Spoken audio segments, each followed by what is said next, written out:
bonjour, bonsoir, bienvenue sur ma chaîne YouTube Manou Parle. Alors c'est l'occasion pour moi aujourd'hui de te souhaiter une très belle et heureuse année si tu es un ancien, une ancienne ou si tu es un nouvel ou une nouvelle abonnée de cette chaîne YouTube. Que Dieu te bénisse et comme je le disais, c'est l'occasion pour moi de te souhaiter une très belle et heureuse année. Je n'ai malheureusement pas pu tourner la vidéo avant la fin de l'année.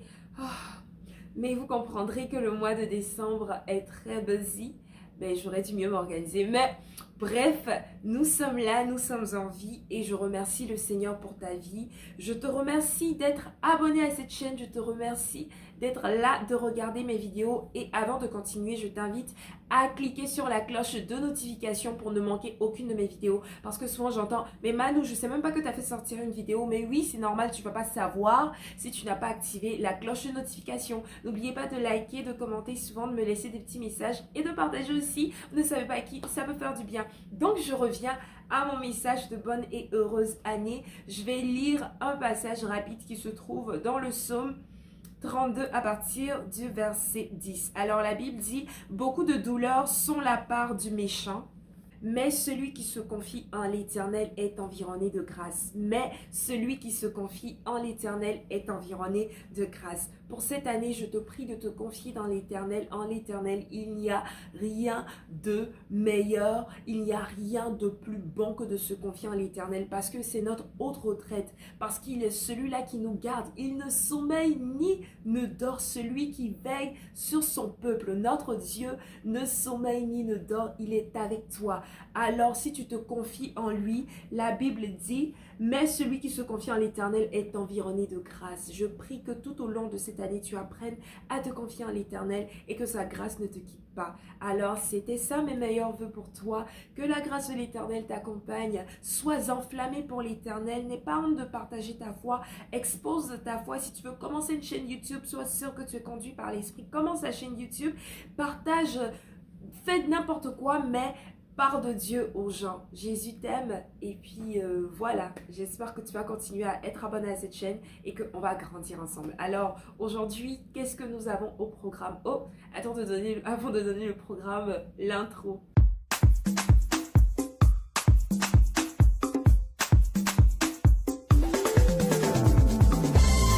Je ne peux pas m'empêcher de parler de lui, car sa parole est comme du feu dans mes os.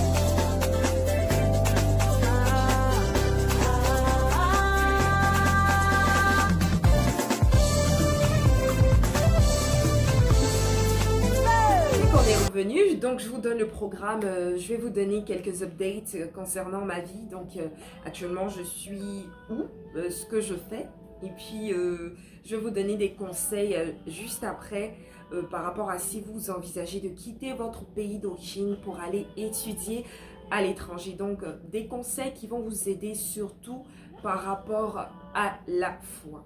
Donc c'est parti. Alors, comme update, en fait, je tiens à dire que moi, ça fait 4 ans, bientôt 5 ans, que je suis au Canada. Donc, je suis arrivée en 2018 et puis voilà, j'ai commencé mes études en information-communication, donc relations publiques et puis un peu de relations publiques, un peu de journalisme. Donc, relations publiques, c'est pas journalisme. Journalisme, c'est pas relations publiques. Mais quelqu'un qui travaille dans le domaine des relations publiques peut devenir journaliste ou peut travailler pour un magazine ou peu importe. Et puis quelqu'un qui est journaliste aussi peut à un moment donné transitionner pour devenir relationniste. Donc agent de communication, agent de presse, non, pas agent de presse, parce que, bref. Mais en tout cas, oui. Voilà, c'est ça. Donc relations publiques et puis journalisme. Donc tout ça fait partie de la communication. Alors durant ces 4 ans, parce que oui c'est ça, c'est vraiment 4 ans que j'ai fait ici, la vie n'a pas été toute rose. Donc faut savoir que quand nous on décide de quitter nos pays pour venir ici, je veux dire, il y en a qui sont peut-être bien préparés, mais surtout nous qui sommes restés avec les parents depuis notre naissance, il y a plein de choses auxquelles on n'est pas forcément préparé quand on quitte son pays pour venir ici. Donc comment moi mes années se sont déroulées? Franchement, je suis quelqu'un déjà, quand j'arrive quelque part, vous savez, avant on disait, oh tu sais, en quatrième, la classe de quatrième c'est trop difficile, la classe de troisième c'est trop difficile, terminale. Bref, moi ma mentalité ça a toujours été, tu arrives quelque part, tu t'adaptes et tout, tu arrives dans une classe, c'est le niveau de la classe, tu t'adaptes, tu fais, voilà, et puis tu avances. Donc quand je suis arrivée ici, honnêtement, le système était déjà différent. Parce que eux, ils fonctionnent avec le système de notation de A, B, C, D, vous voyez, E. Alors que chez nous, on fonctionne avec 9 sur 10, 10 sur 20, 20 sur 20.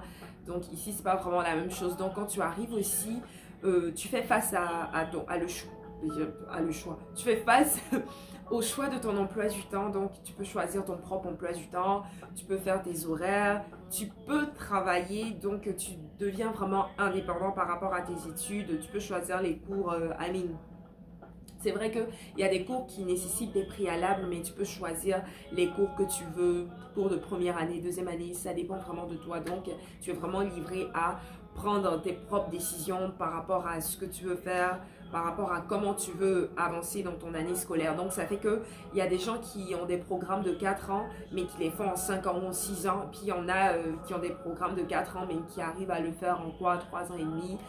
Moi, j'en ai vu des gens qui finissent super rapidement, donc tout dépend de l'organisation. Donc, voilà, c'est ça. Moi, j'ai fait une mineure en langue étrangère, donc volet espagnol. En vrai, tout le monde, pratiquement tout le monde, se dirige en marketing parce que, bon, communication, marketing, ça va toujours de pair. Mais moi, je sais pas, j'avais pas trop envie de rentrer dans le marketing. Donc, ben, pas que j'avais pas envie de rentrer dans le marketing parce que de toute façon tu es obligé de faire du marketing si tu es en communication, mais je voulais pas faire de ça ma mineure, donc j'ai décidé d'aller en espagnol. Et puis là je vous dis, c'était une source de stress pas possible. Quand moi j'étais au lycée, l'espagnol en fait c'était vivant, j'aimais ça en fait, j'avais des bonnes notes en espagnol. Donc quand je réfléchissais, je me disais mais qu'est-ce que je vais faire, qu'est-ce que je choisis. Je me suis dit ok bon vas-y en espagnol, mais ça n'a pas été du tout facile en fait. Je me souviens que pour ma dernière session, j'ai connu ce qu'on appelle le stress parce que je me disais, je risquais de ne pas avoir mon diplôme, de ne pas graduer juste à cause de mon cours d'espagnol. Parce que si j'avais échoué mon cours d'espagnol, mon dernier cours d'espagnol, je n'allais pas valider ma session, donc je ne pouvais pas graduer à ce moment-là parce qu'il fallait me compléter ces crédits.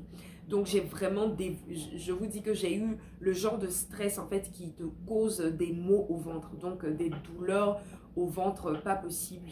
J'ai vraiment connu le vrai stress, c'était quoi. Et puis voilà, donc c'est ce que j'ai choisi comme mineure. Donc je pense que pour les études ici, vous avez le choix, vous pouvez choisir une majeure et puis une mineure. Donc moi ma mineure c'était ça, langue étrangère, volet espagnol. Et puis comment ça s'est passé? Bon, déjà tu arrives dans un pays que tu connais pas forcément, faut te faire de nouveaux amis, je veux pas être méchante ou quoi que ce soit, et puis c'est pas non plus une généralité là, mais les gens se mélangent pas vraiment. Vous savez, les Canadiens se mélangent pas vraiment à nous, les internationaux. Donc là je parle un peu de mon expérience et tout ça. C'est sûr que les profs sont, la relation prof-étudiant est super, franchement moi j'ai jamais eu de problème avec mes profs. En général, j'ai jamais eu de problème avec mes profs, c'était des amours et tout ça.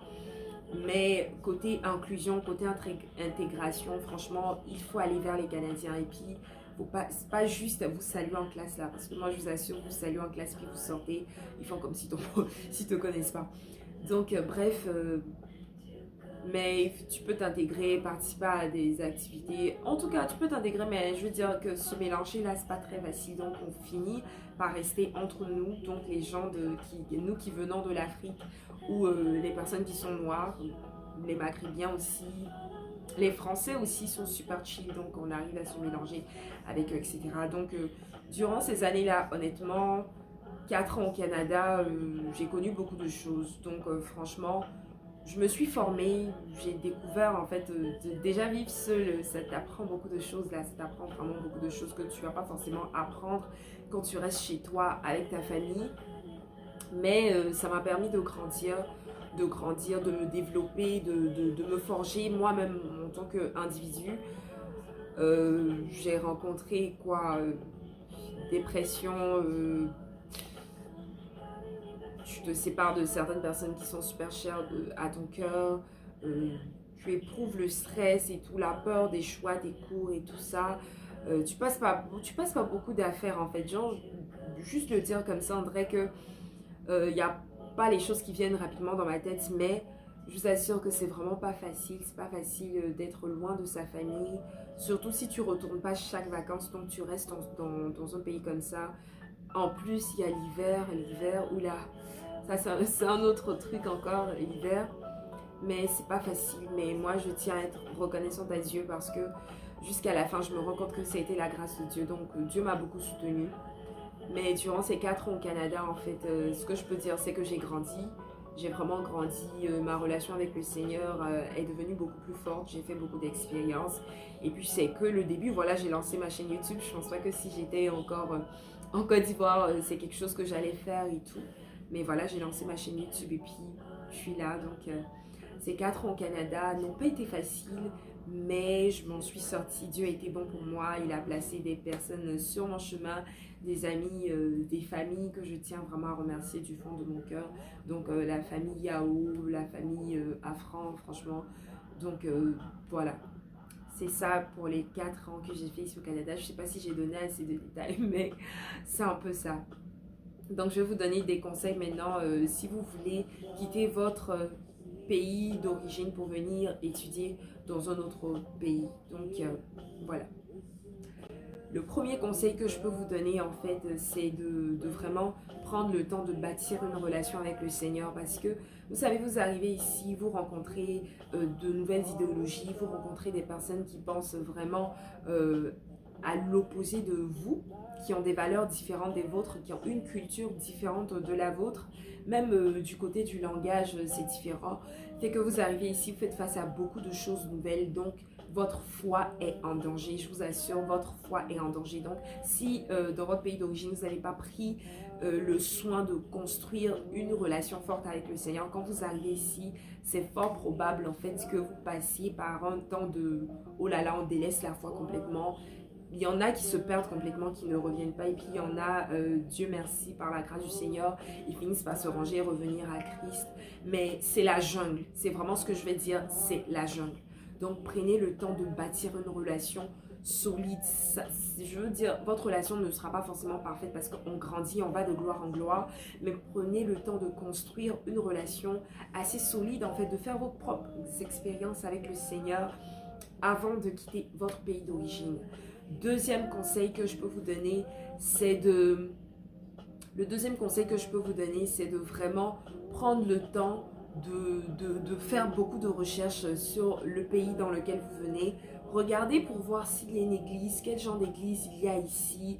Essayez de voir un peu si, qui vous pouvez rencontrer. Est-ce qu'il y a des gens que vous connaissez dans votre pays qui sont ici? Bon, généralement, les gens n'aiment pas trop faire ça, mais souvent, ça peut vous aider parce que quand vous arrivez, vous ne connaissez personne. Si vous avez au moins une attache, donc quelqu'un qui vient de votre pays d'origine, qui peut être là pour vous aider à faire vos premières courses, vos premiers achats, ça peut vous aider. Mais renseignez-vous vraiment sur l'endroit où vous venez.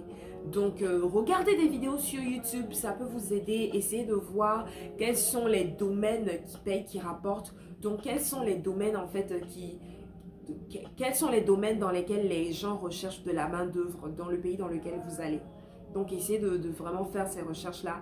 Renseignez-vous, créez un profil LinkedIn et puis essayez de discuter, de connecter avec des gens de l'université dans laquelle vous voulez aller. Et puis, essayez d'envoyer des messages pour poser des questions aux gens, même sur Facebook et tout. Vous pouvez rencontrer, vous pouvez trouver des personnes qui fréquentent l'université ou sur Instagram. Moi, je sais qu'il y a quelqu'un qui m'a approché sur Instagram pour me demander « tu vas dans telle université ?» J'ai dit oui, donc j'ai pu lui donner des informations et puis je lui ai évité beaucoup de choses là. Donc, vous pouvez faire ça, c'est des démarches que vous pouvez faire. Ne soyez pas timide, renseignez-vous, posez vraiment toutes les questions que vous voulez. Je pense que ça peut vous aider. Essayez de contacter aussi votre ambassade qui se trouve dans le pays dans lequel vous voulez aller pour prendre des renseignements sur ce que vous devez faire quand vous allez arriver, etc. etc. Donc, un autre conseil que je peux vous donner aussi, c'est avant de quitter votre pays, c'est de vraiment prier pour demander à Dieu, est-ce que c'est l'endroit où vous devez aller? Est-ce que c'est votre Rehoboth? Est-ce que c'est votre endroit où le lait et le miel va couler? Est-ce que c'est votre Canaan? Parce que souvent, Dieu va vous donner des réponses et des indications claires quant à l'endroit où il vous veut. Souvent aussi, il va vous confirmer que oui, c'est là, je veux que tu ailles. Donc, prenez la peine de demander à Dieu, en fait, de disposer toutes choses. Et prenez même le risque de faire ce genre de prière-là, de dire à Dieu, ferme toutes les portes si je me dirige dans le mauvais pays. Et puis, essayez de rechercher sur YouTube encore, comme je l'ai dit, des gens qui partagent leur expérience sur le dit pays, comment ça se passe, etc. etc. Mais c'est super important de demander à Dieu, est-ce qu'il faut que je me rende là ou est-ce qu'il faut que je me rende là? Il est aussi important d'évaluer le coût de la vie. Donc, disons, si on vous dit que vous allez dépenser 20 000 dollars par année, sachez qu'il faut essayer d'aller jusqu'à 30 000 dollars par année pour voir si c'est des choses que vous pouvez assumer en fait avec vos parents, etc. Parce que moi, il y a plein d'étudiants en fait qui sont arrivés ici, qui ont commencé l'université, puis finalement, ils n'étaient plus capables de continuer. Donc, ils se sont retrouvés au collège. Au collège, c'est 2 ans et puis l'université, c'est 4 ou 5 ans ou 6 ans. Ça dépend du programme dans lequel tu étudies. Donc, faites vraiment des recherches pour voir le coût de la vie, les maisons, est-ce que c'est affordable? Donc, affordable, comment on traduit ça en français? Je ne sais pas vraiment affordable. Est-ce que peut-être vous avez les moyens et tout. Et puis, ne partez pas dans un pays parce que tout le monde va là-bas. N'y allez pas parce que non, tout le monde, ma cousine, mon ami, vous n'allez pas aller dans un pays étranger complètement parce que toute votre famille se rend là-bas ou quoi. Sachez ce que vous voulez, faites beaucoup de recherches. Comme je le dis, Google est là. Renseignez-vous beaucoup sur Google. Renseignez-vous beaucoup sur YouTube. Renseignez-vous. Ça va vous éviter beaucoup de choses. Et regardez les opportunités d'emploi, les salaires minimums, les salaires maximum. Essayez de vous renseigner sur tout ce genre de choses-là avant d'envisager d'aller dans un autre pays. Quel autre conseil que je peux vous donner? Apprenez à préparer. Si vous êtes une fille, apprenez à préparer. Si vous êtes un garçon, apprenez à préparer. Parce que quand on arrive ici, il n'y a pas fait des garçons, il n'y a pas fait des filles. Tout le monde est obligé de préparer pour acheter sa nourriture, pour manger. Parce que tu ne vas pas passer ton temps à payer McDo, à payer Burger King ou quoi que ce soit. Vraiment, apprenez à préparer. Allez à la cuisine, demandez comment X, Y ça se fait, apprenez à préparer. Ça va vous sauver beaucoup de choses et d'argent. Apprenez aussi à gérer votre argent. Donc, apprenez vraiment à gérer votre argent. Ne soyez pas des gens qui dépensent. Oh Seigneur, le français. Ne soyez pas des dépensiers en fait. Apprenez vraiment à gérer votre argent. C'est super important parce que vous arrivez ici, vous allez commencer à travailler, vous allez avoir de l'argent. Si vous ne savez pas comment gérer en fait, dès les débuts, vous risquez de faire des mauvaises gestions. Renseignez-vous aussi sur la carte de crédit. Quand vous arrivez, c'est pas parce que tout le monde prend une carte de crédit que directement vous devez prendre une carte de crédit. Renseignez-vous vraiment si oui ou non vous êtes à même de prendre une carte de crédit maintenant ou pas du tout. La carte de crédit est importante, mais faites très attention parce que il y a plein de choses qui rentrent dans le fait de prendre une carte de crédit. Donc, renseignez-vous beaucoup aussi avant de prendre une carte de crédit. Ne prenez pas juste une carte de crédit parce que tout le monde prend une carte de crédit. Et puis, quel autre conseil que je peux vous donner? Comptez sur la grâce du Seigneur. Préparez-vous mentalement parce que c'est vraiment pas facile de vivre loin de sa famille, c'est vraiment pas facile. Vous allez faire face à beaucoup de choses, vous êtes livré à vous-même, vous allez devoir vous battre, vous allez devoir grandir rapidement.